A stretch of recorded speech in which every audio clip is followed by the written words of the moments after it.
Hello and welcome to my video of Uriah Heep's discography. I'm going to start at the beginning.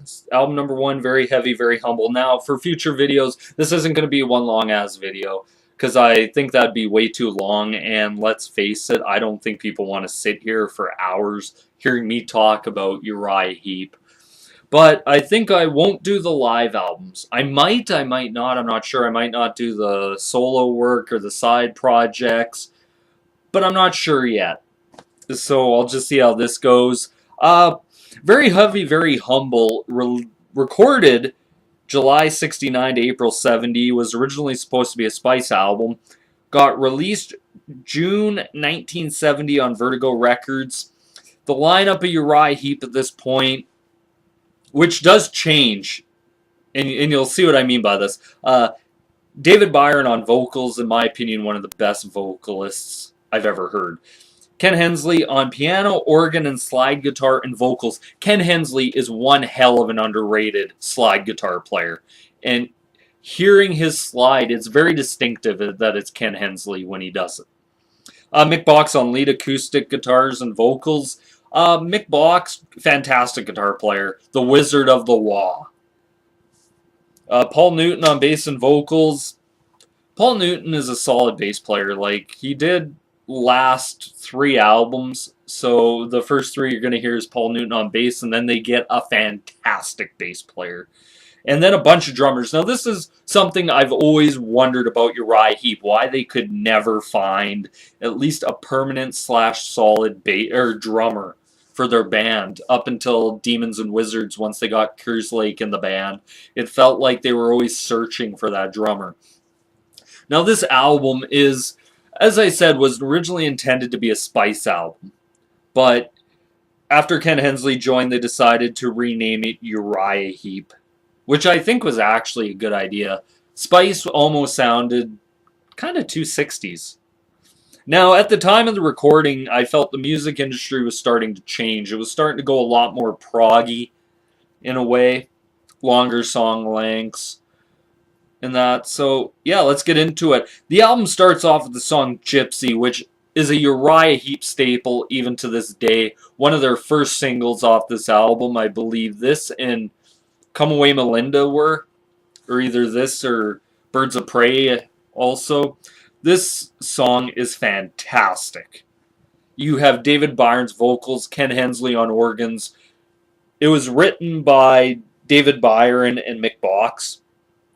Something you'll notice also throughout this album, there isn't a Ken Hensley song on it, but I don't think that's necessarily a bad thing either. But like I said, Gypsy, it has a great opening. Just very melodic, very groovy sounding, and some fantastic Mick Box work on top of that, is what I noticed about it.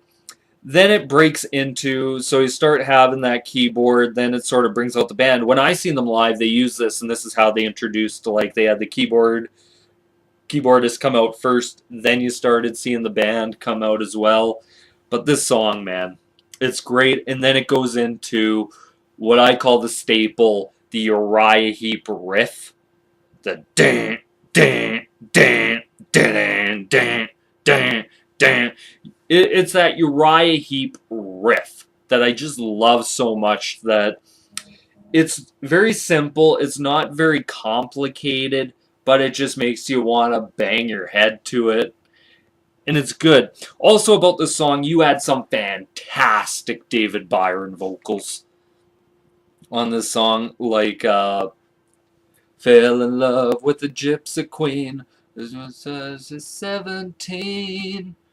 And it's just also the background vocals to this. Damn camera. Yep, just the vocals to the song as well were pretty good. Also, I like sort of the false finish they did with this song. Is also where they went and just faked like it was over. And then you kind of have this ominous little keyboard part in the middle where it's like sounds. And then it starts building, building, building, and then builds into a Mick Box guitar solo, which, hey, anytime you can hear a Mick Box guitar solo, it's amazing. And then it goes in, and then it breaks for the music. I like the breaks for the vocal harmonies in it, very much so. And it just worked, and it feels like it's a song about forbidden love. Now, this song clocked in at 6 minutes and 37 seconds. Now, on to the next song, Walking in Your Shadows, written by David Byron and Paul Newton. This is, compared to Gypsy, this is a way more laid back song. It also feels like drum and bass are more poppy and groovy sounding. Like the whole song just sounds a lot more poppy, groovy. The vocals on it are good. That's one thing I'll say about this entire album. David Byron's vocals were spot on this album. Also about this song is the bass is very, very audible. Like to people here that are used to not really hearing bass very much in music, especially around this time, it's very good to hear one where the bass is very audible, and I like the tempo changes. Also, I like the nice guitar solo Mick Box did. It's very clear, clean sounding, and it also felt like this entire song the band was playing around a riff, which with a keyboard in that can sound haunting at times, and it's just really groovy. I also love the chorus of the song. I'm walking in your shadow. Doo-doo-doo. It's just a good song. Now, the third song on this album, or that clocks in at 4 minutes and 30 seconds. The next song on the album was actually originally recorded as a Spice song. This actually was recorded, I believe, before Ken Hensley joined the band. They just never re-recorded it because they thought it was good enough. Come Away Melinda, which is a cover. I believe Harry Belafonte did the original. This is such a great song. It talks about war and stuff and sort of what's after war. It's just a good song. Really fit David Byron's voice. It's the first acoustical song, really fully acoustical song, with also an organ. I always felt that worked well together. Also with the bass playing on this album is good. Like, it's pretty damn good. Just hearing, you hear a soft bass, you don't hear it overdone. And that song lasted 3 minutes and 49 seconds. The next song on the album, Lucy Blues by David Byron and Mick Box, it's another one of those softer songs, which, it's just a good blues song. Like, you listen to it, it's just a great blues song, really. It has a nice organ solo, kind of Shine on You Crazy Diamond-esque. That's really what I can say about it. Kind of had parts where it's like, holy crap, that sounds Shine on You Crazy Diamond, even though it came before. So you could say Shine on You Crazy Diamond almost sounds like Lucy Blues. If you had the American version, you got Birds of Prey instead, so you might not have got this song. Also has some great slide work from Ken Hensley, and that's, as I said, he's just a great slide player. The only thing I feel this song is missing is a Mick Box guitar solo. That's really the only thing I felt like. You could have probably went out on a Mick Box guitar solo on the song. This song clocked in at 5 minutes 10 seconds. Now the next song on this is Dreammare, written by Paul Newton, the bass player. It had a soft organ opening. It's more the return of the heavy sound. Like the songs before it were very either slow or just laid back or just very groovy. This one's that return of that very heavy sound. It just builds nicely, like with the heavy sound as well. You have the Mick Box riff, a great riff from Mick Box. It's almost like they're playing around the riff. It's a very upbeat song. The vocal harmonies I really like. I love Mick Box's guitar parts in this song. And I like how the music stops just for the harmony. Now, this song clocks in at 4 minutes 40 seconds. I actually really enjoyed this song. The next song is written by Box, Byron, and Newton. It's called Real Turned On. I love the slide guitar on this song. This is why I think it was never mentioned whether or not or confirmed if he was ever in it. But this is always why I thought Ken Hensley was in the band Weed, just because of this slide playing. It very reminiscent of it. And I love the slide and guitar tandem of him and Box. Like, Ken Hensley on slide and Mick Box on lead guitar always seemed to work very well together. They could solo over one another. It's just a real foot tapping song. Like, good, it's very catchy. You can Very solid bass and drums. Also very good, nice time changes in it for the chorus. And they also have, by the end, some nice feedback parts. It's almost Hendrix-esque in a way. And it's just a very solid ending. Very good. That song clocked in at 3 minutes and 39 seconds. The next one is I Keep On Trying, or I'll Keep On Trying by Box and Byron. Heavy sounding, yeah, 1 second. Or a haunting sounding opening to this song. You have an organ opening, which always seems to always make it sound a little bit more haunting. Fantastic Mick Box guitar playing. Just his guitar playing on this album in general was very good. Vocal harmonies, guitar, and organ-driven song, almost doom sounding in a way. That's all to explain. It almost sounds like a doom song that you'd hear more in like the later 60s, early 70s for those of who are into that stuff. It's nice soft bass and drum parts. The song builds until a guitar solo. One thing I wrote about this is it is a very audible bass. Again, which I love. And nice organ driven as well. This is something about Uriah Heep. They've always been very organ driven at times. And I find the songs that are very organ driven are actually very damn good. Now, and that song clocks in at 5 minutes 27 seconds. Now, the last song on the album is Wake Up, Set Your Sights, which was a Box Byron written song, which, as I said, there's no Hensley on this very much. Great vocal opening, good rhythm, nice pauses at times. It almost seems like a nice key and guitar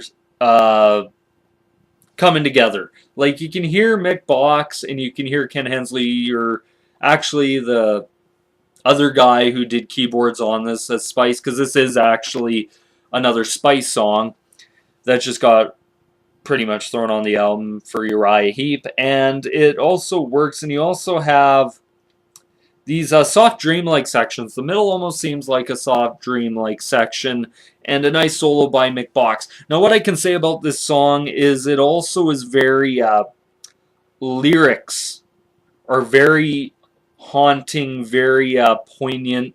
You could say the lyrics actually apply just as much today as they did back in 1970. It's sort of about themes in this album. It kind of feels like a war theme to this song. It's also kind of jazzy in a way, like in that. So yeah, like after listening to this album, it was very interesting because if you listen to Heep after this, it seems like there's more of an approach to certain things, and this one seemed more like a little bit of everything. Now, is that bad? No, it's not. I think going in different directions is always good because it allows you to see, okay, we planted out all these little things.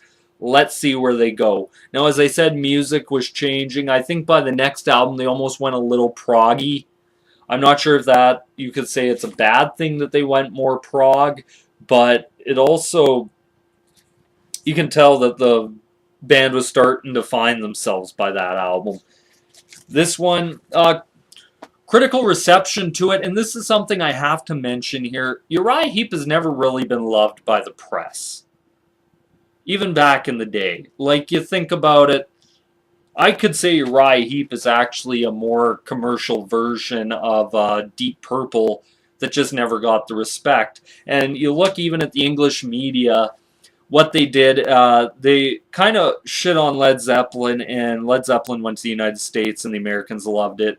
So they could always throw that back in their face. Uriah Heep always feels like this band that's always kind of been targeted. Like even Rolling Stone, Melissa Mills, who said, after hearing the opening to this, pretty much this band makes it I want to commit suicide. From the first time you hear it, you just don't want to hear anymore. Well, Melissa Mills, I'm not sure if she committed suicide, which that wouldn't be the first time of journalist integrity not being there. But This was, to me, the beginnings of what would be a frenetic pace of album releasing by Uriah Heep. From here until 1980, I believe they released 12 albums in a 10-year span, which that is incredible. Maybe even more than that. Just the amount of albums they released. Now, what would I give this album out of 5? I would say this is a solid 3-star album out of 5. It's not Uriah Heep's greatest work. There are songs off here I really enjoy. I really love Gypsy. I really love the song Lucy Blues. Real Turned On's good. Even I'll Keep On Trying, I really enjoy. There doesn't seem to be that much filler on this album. And that's one thing I like about it. As great debuts go, is it the greatest? No. I don't believe so. But I think what it did for Uriah Heep is it gave him a platform to kind of say, hey, you know what, we did this. And by the next album, you'll start hearing some more Ken Hensley, and you'll notice the change in the music, and not in a bad way, that you'll hear a lot more change coming. But yeah, that's my thoughts and opinions on this. Be sure to like, comment, favorite, subscribe. Do whatever you do when you see where you see this video. If you have to thumb it up, be sure to tell your friends and all that. Share this on Facebook, Instagram, Twitter, wherever you are. This is me here once again with my first in the Uriah Heep discography. Peace.